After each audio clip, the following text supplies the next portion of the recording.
So it's about 1 PM and I'm going to attempt to walk along Leeson Road and get down into Luccombe Farm. Let's see if we can get down there. It's the old car park to the Smuggler's Haven tea room, which sadly half the car park was lost by the landslip late last year, 2023.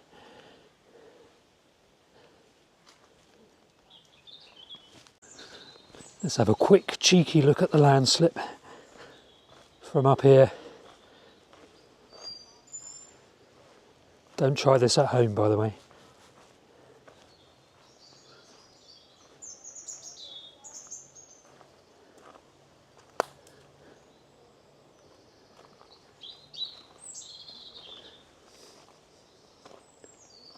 Not going to get any closer, I don't think. But this was where the toilet block was, which all kind of went downhill.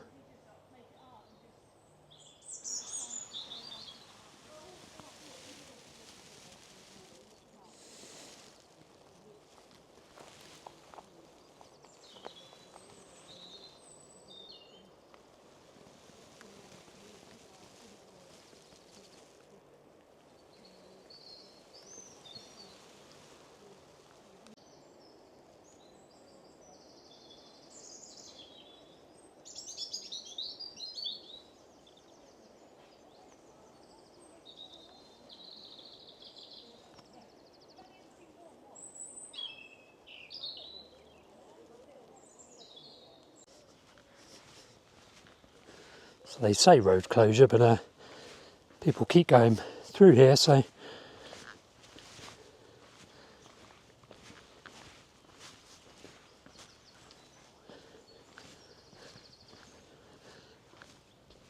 think over the summer it's going to be fine. Shouldn't be too much more ground movement, but to see what happens in the autumn and winter. If we get another really exceptionally wet autumn and winter, then we may have problems here, but it's looking fine at the moment.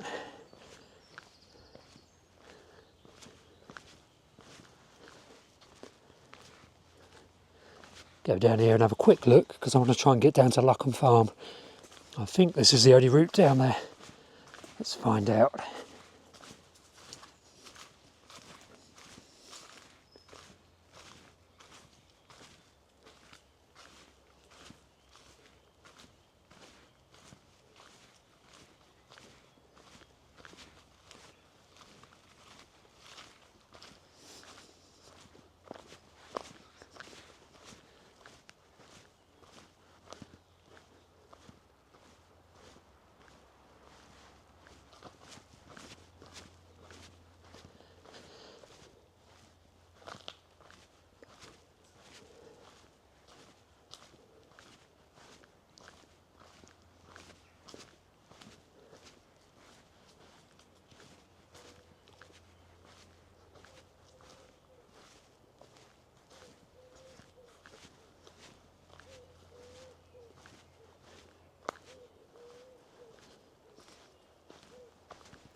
There's a landslip down there.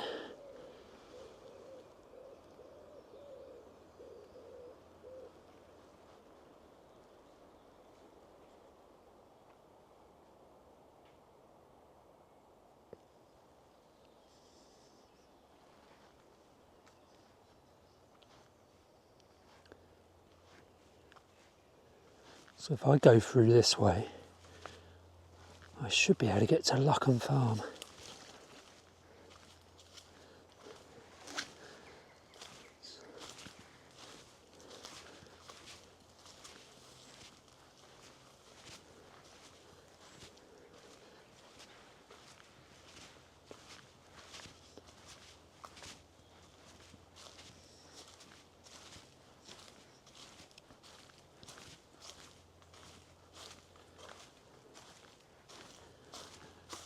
These are very well worn, these trails. There's clearly a lot of people still walking through this area. But the car park just there has been reopened by the council, which suggests it's all fine to come through here.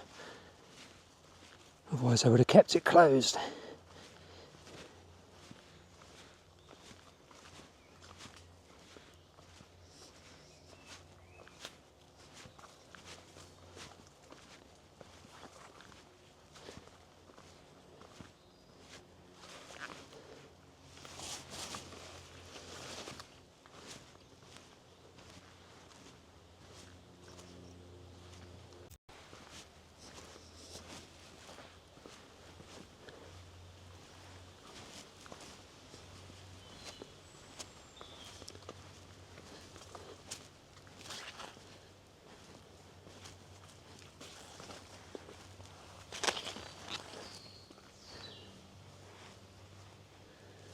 Yeah, they've actively cut the path, so it's clearly all open. Right, let's try and get down to Luccombe Farm. It's all looking good in terms of being able to get down there.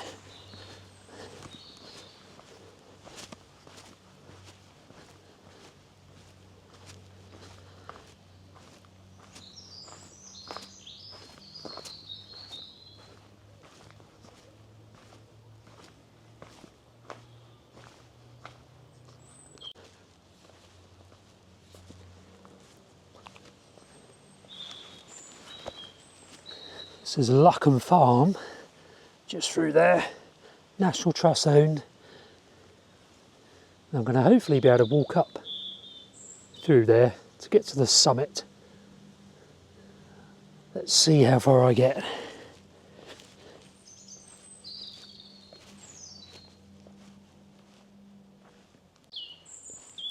It's really great that these steps were not affected by the big landslip late last year. So the bottom of these steps, you could turn right, which would have taken you through the landslip. Or you can go left, which takes you towards Luccombe village and eventually down to Shanklin.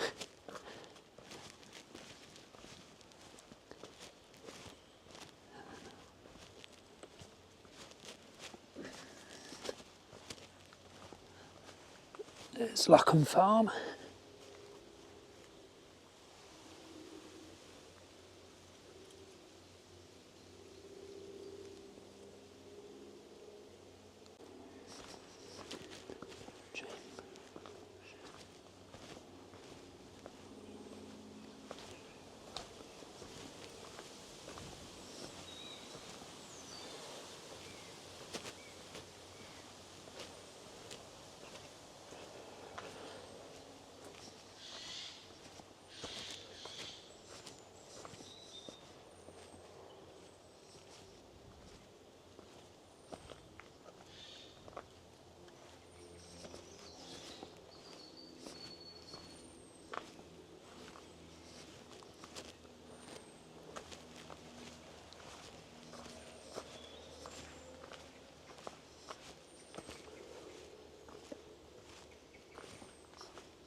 So can't hear any golden oriole calling, singing, or a greenish warbler.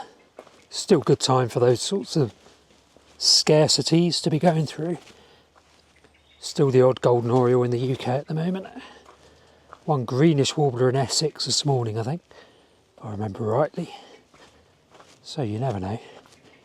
This is where John Sparshot found his greenish warbler, I think it was last week. Same day as my marsh warbler in Ventnor. He had a greenish warbler here, just up there.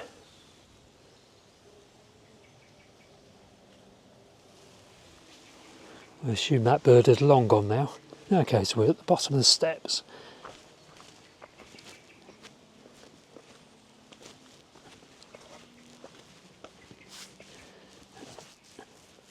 So let's have a quick look up this way.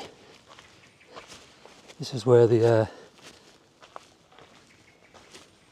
King Charles coastal path does go through the landslip, but I assume up here somewhere it's been closed off, so we can't go any further, but it's worth seeing how far you can get.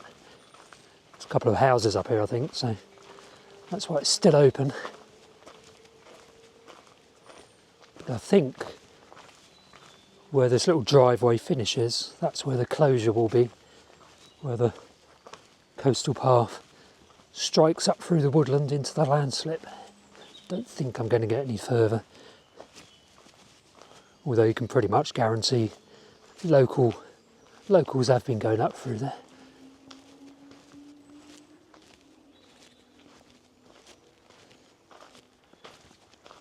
Yep, very closed.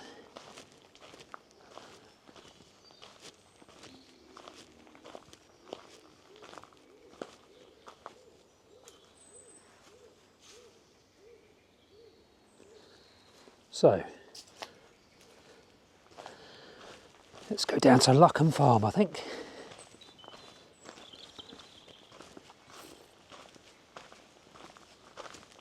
I'm a bit risk averse. If I wasn't so risk averse, I'd probably scramble through there because there was an obvious gap where people have been doing that, but I'd rather not die quite yet.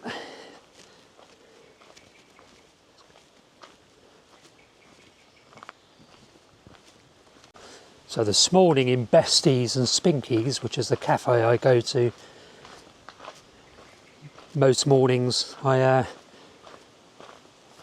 started to restructure one of my books that I'm writing. So I've got new chapters, I've rearranged everything basically. What I'm going to do is I'm going to try and systematically get each chapter ready to send to my editor, Chloe, one chapter at a time. So I can send her chapter 1, and in the meantime, while she's looking through that and getting annoyed with me, I can be working on subsequent chapters. So if I send her a chapter at a time, it kind of gives me motivation to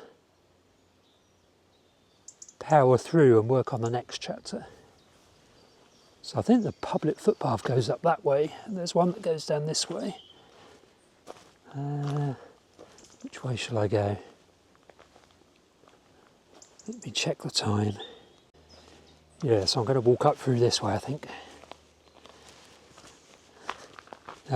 Yeah, so talking about the book, so Chloe will be working on one chapter.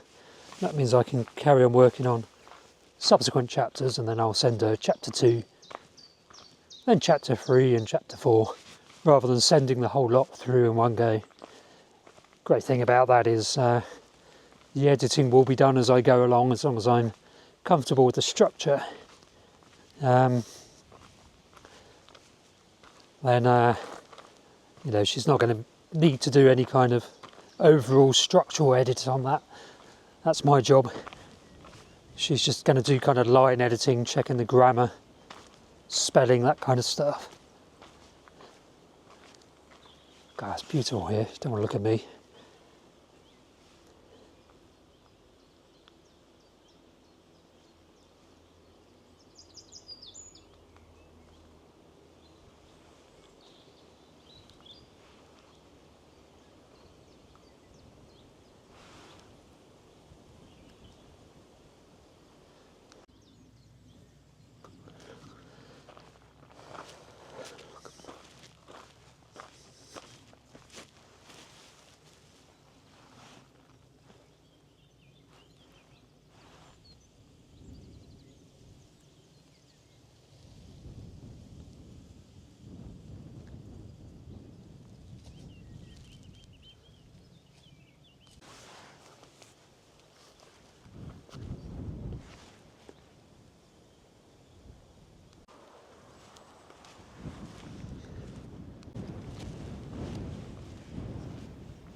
Blackbirds singing. Kind of looking northeasterly direction now towards the mainland. Pagham Harbour and Selseybill, that kind of area. Kind of mid-frame, you can see the sea.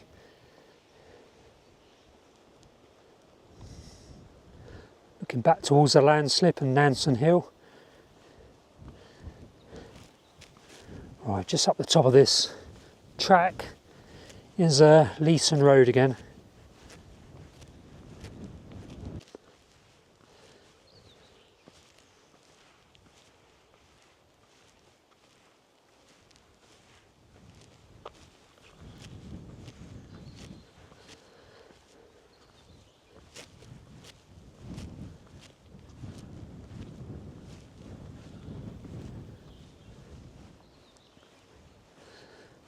So you can see that hedge in the middle of the frame.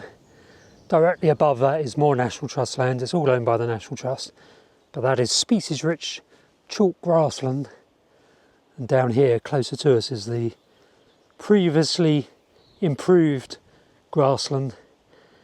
And you can have a bit of a seed rain going on here, so all those wildflowers on the slopes above are going to be setting seed every year, because it's very well managed by the National Trust. So it's really good species rich chalk grassland. All those wildflower seeds are going to be, well, a certain percentage of them are going to be coming down and coming into this sward, and gradually over decades and centuries the wildflowers will be able to spread, but nowhere near as fast as is desirable in terms of recovering biodiversity. So what you really need is for the National Trust to collect seed and bring it down actively, just to increase the pace of recolonisation of wildflowers, and to collect green hay and spread the bales of green hay over this species poor grassland, just to speed up the whole recovery process.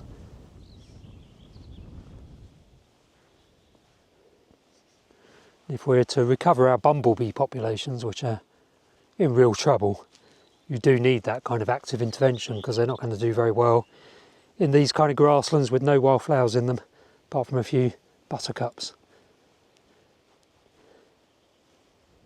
Clovers are really good, so might even sow some red clover seed, try and get those established. White throat singing. Quite surprised to see the National Trust has put this field drain in along the edge of the field here.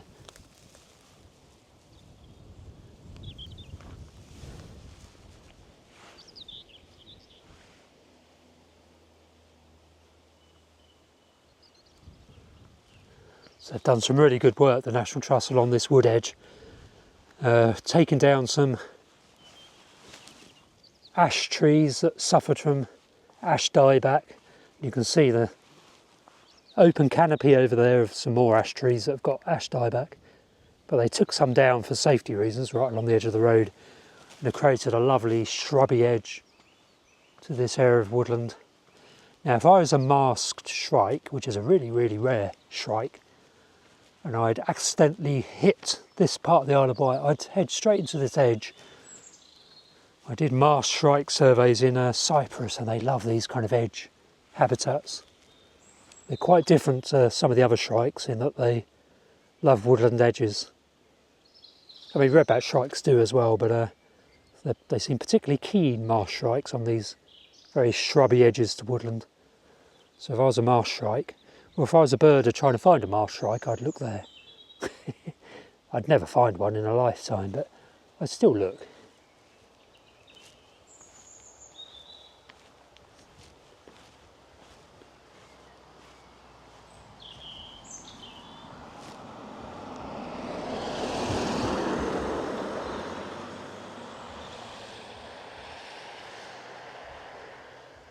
Right people, which way should we go? Might have to walk back up the road to Nansen. A couple of vehicles along here, it's obviously coming to a dead end. I don't think a right of way goes up that way. I mean, you can walk into it because it's National Trust owned, but I don't think it'll achieve anything. No, there's no style or anything and no right-of-way sign, so I don't think there's any point going in there. So let's go up. Let's go back up Leeson Road. If I had more time, I'd carry on walking down to Luccombe Village, but time is against me really, so we'll just walk up this way.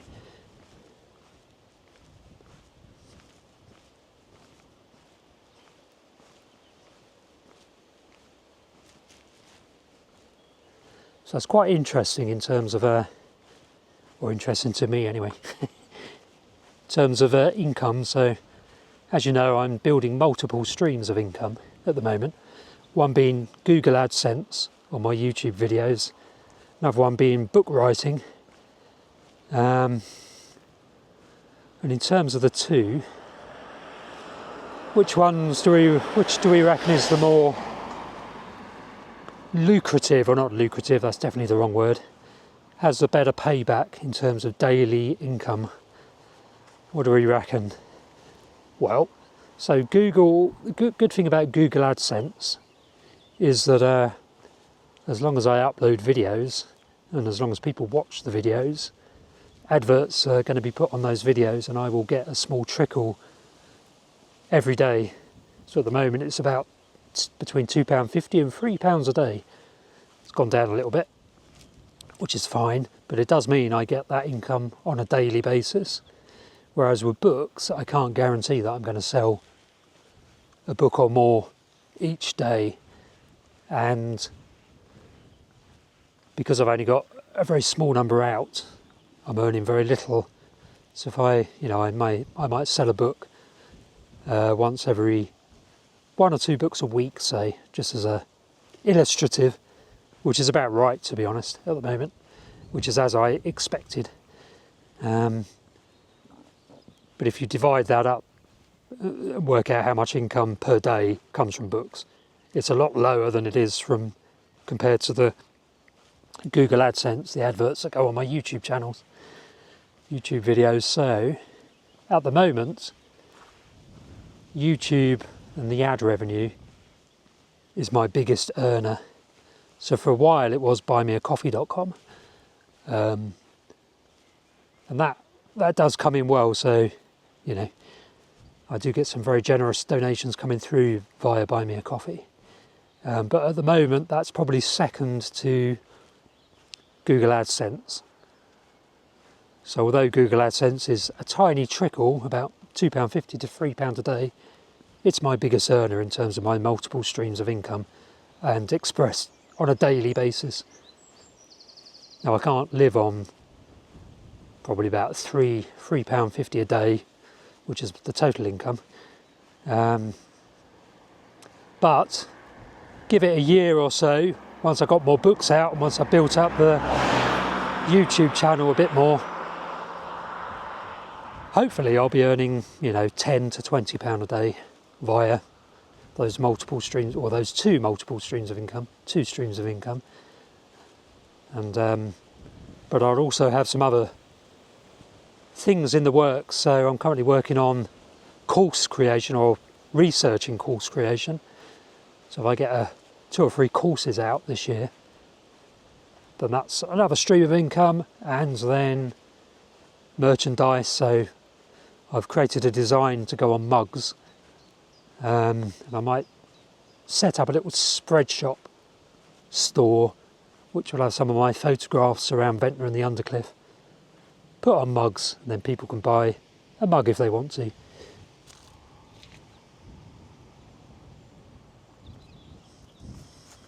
quite a lot of traffic through here, even though nobody can go anywhere.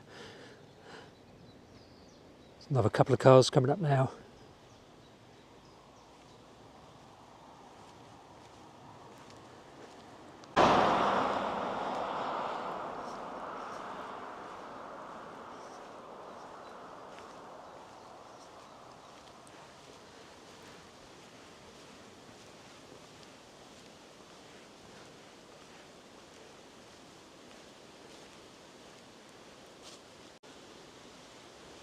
So yeah, do subscribe to the channel if you've not already done so. And the reason I say that on most of my videos is because it really works. So it doesn't always occur to people that are watching the video, like you if you've not already subscribed, that you can subscribe, and if you do subscribe then it helps me, and it also you know, it's free to subscribe, so it doesn't help me in that way. It just means the algorithm kind of detects that people are subscribing, which is a good thing, and it means you get an update, or you get a reminder, or a notification is the word, whenever I upload a new video. So do subscribe, and press a like button if you like the video. And thank you. I had a donation on my for a thanks donation, so thank you very much, that person who very kindly supported a particular video. So each video there's a little thanks button, and if you particularly like a video you can press that little button and it takes you to a donate page, and you can donate a little contribution towards, well, just showing your appreciation for that particular video, which is really nice. But yeah, the point being, do subscribe to the channel.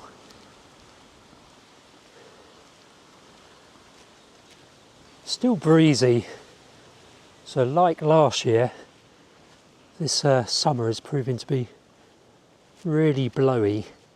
I know it's only just summer. Last year I think it was July that was particularly windy. Hopefully it's not going to be the same this year. Lovely chiff chaff singing.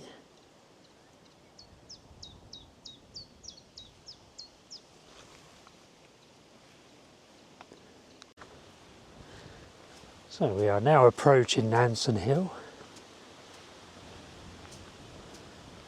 What I might do is just walk up along the edge of the road, go the way you're supposed to go.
Love this patch of oxeye daisy just down here.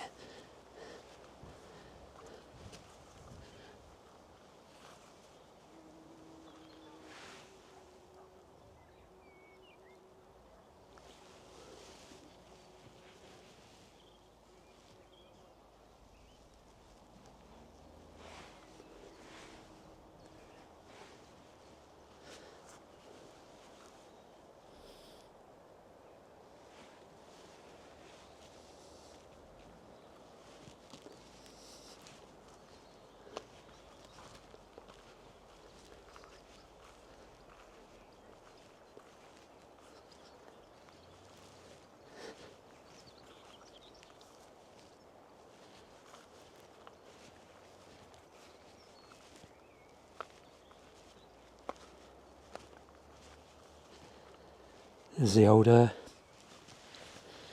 yellow rattle coming into flower now.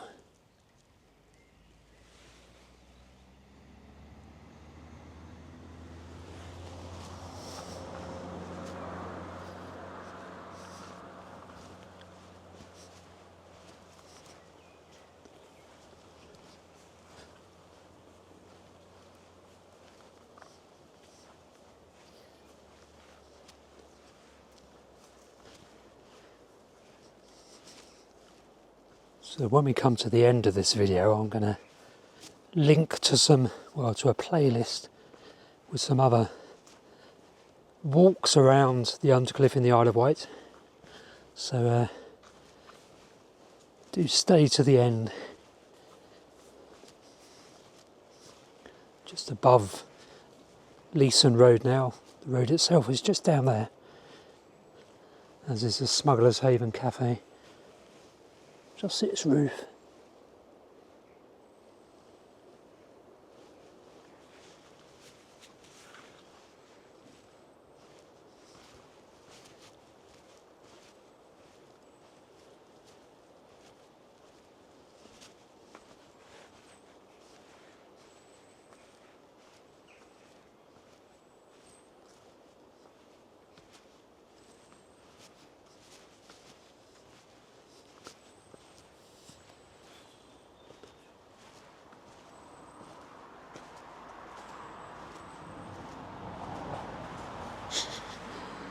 Somebody's obviously opened up the fence through here, so cars are just driving up and down Leeson Road at the moment, which is a good thing in my view. But I'm not a geologist, so I don't know what the level of risk is. Don't think anyone does until the monitoring equipment is finally installed properly. And they get some data. Trouble with getting data and putting in monitoring equipment to get those data is it takes ages for the data to be collected to give a proper picture of what's actually going on.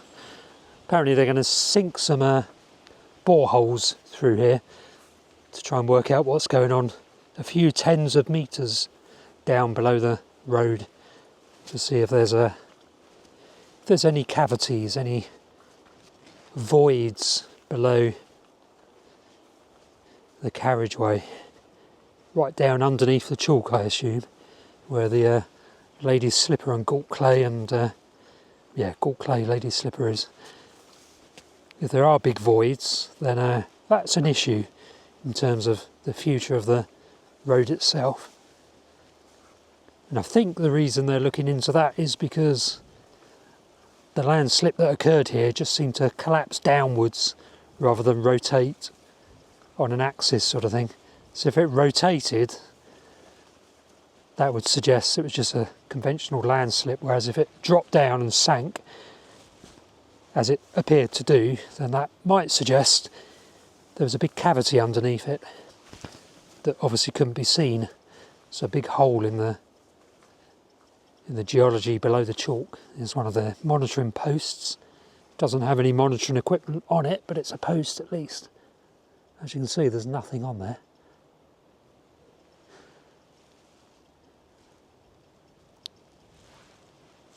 But yeah, if there is a big void underneath the road, then it could all just head downwards under gravity. Right, I'm just dropping down onto why this sign is still here. I don't know, because the council's reopened it.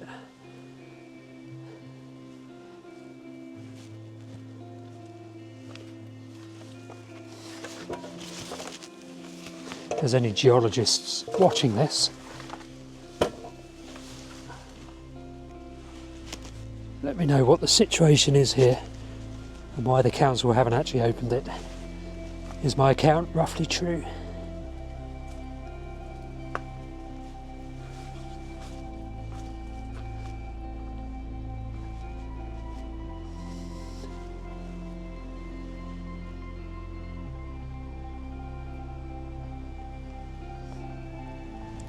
Right, I'm going to walk back west a little way now towards the car.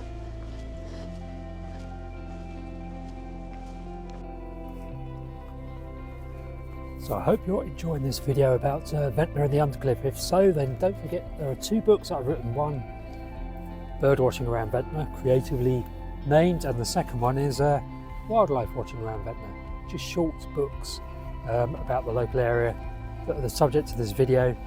Available on Amazon. I'll put a link below this video, and you can also order it from the library, and it's available in all major bookshops, both of these little booklets, and in a few shops along the Esplanade like the Longshoremen's Museum and Lady Scarlett's Tea Room as well. But yeah, I'll put a link to the description if you want a slightly deeper dive into the Isle of Wight Undercliff, and these 2 little booklets might be of interest to you. Just go onto Amazon otherwise and just search for Steve Jones and Ventnor and you should find them.